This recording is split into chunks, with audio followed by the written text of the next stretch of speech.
Hello po sa lahat. Update lang po tayo sa animation distribution panel natin para sa buong bahay. Para kontrolado na po natin ang ating electric sa buong bahay. Ito pala yung assistant ko, si Alexa. Siya yung uutusan ko para sa magbubukas ng mga system natin.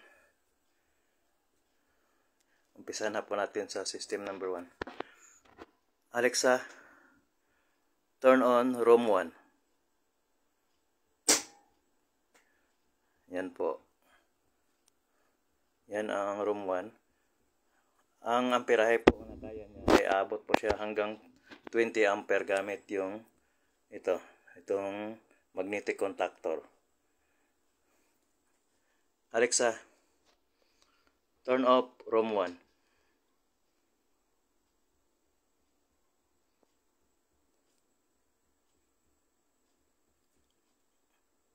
Alexa, turn off room 1.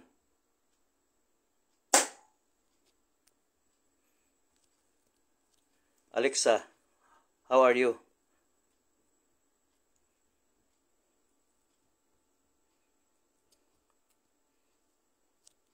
Mahina po ang internet natin kaya si Alexa ay ang bagal sumagot.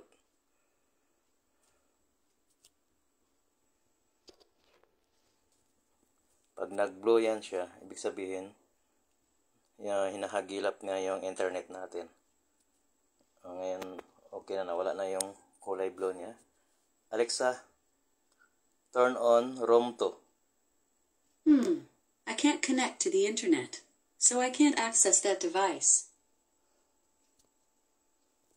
Yun. Well, hindi na siya makakonect sa internet. Try natin ulit. Alexa, turn on room 2. Yun. Ano na siya ng internet. Nakapasok. Kailangan talaga malakas yung internet.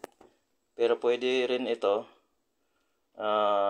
local, kahit wala kayong internet, local, control locally, pwede din siya. Maglalagay lang tayo ng hub para sa local network niya. Alexa, turn off room 2.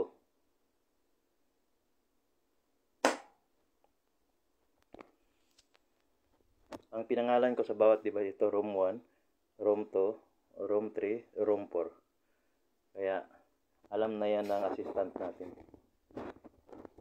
Tapos na tayo sa room 2, sa room 3 lang tayo. Alexa, turn on room 3.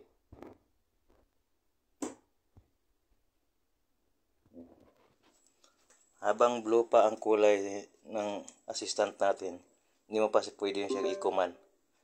Kasi pag ganyan, nahihirapan siyang kumuha ng internet. Alexa, turn off room 3. Okay. So last device tayo.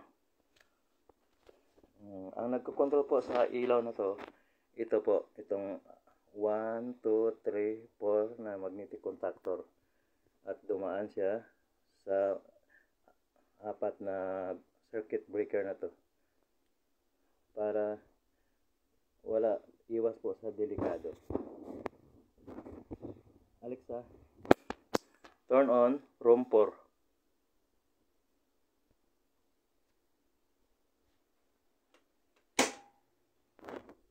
Bagal siya dahil sa internet. Hindi pa tayo naka-provide ng local network na. Pero pag may local network na tayo, hindi na kailangan kahit walang internet. Okay na. Alexa, turn off room 4.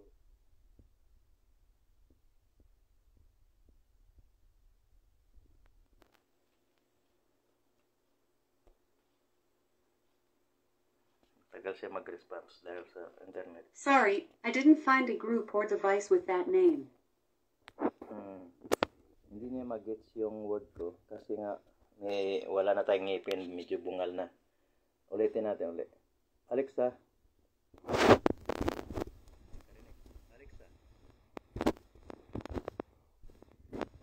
Alexa, turn off room 4.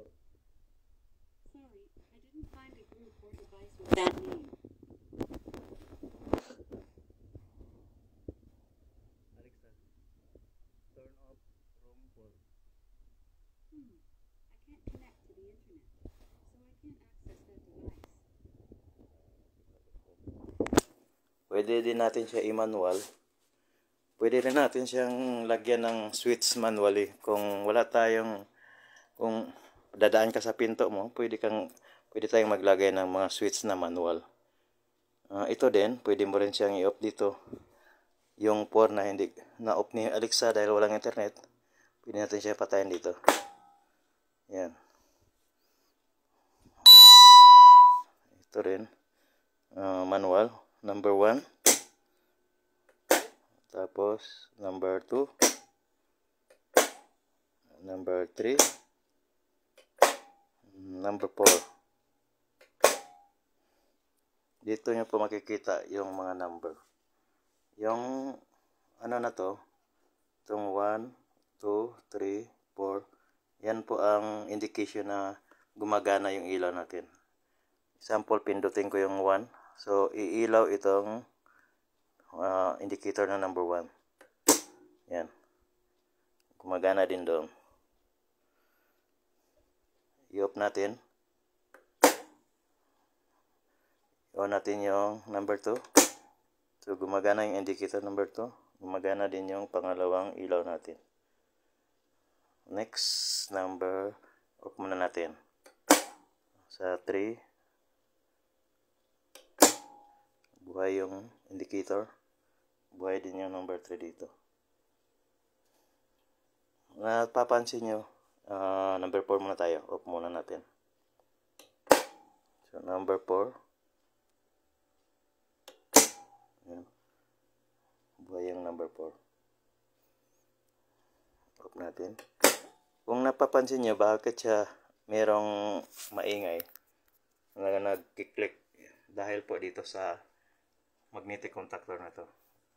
Tingnan nyo, pag i-on ko yung number 1, yan yung number 1 na magnetic contactor.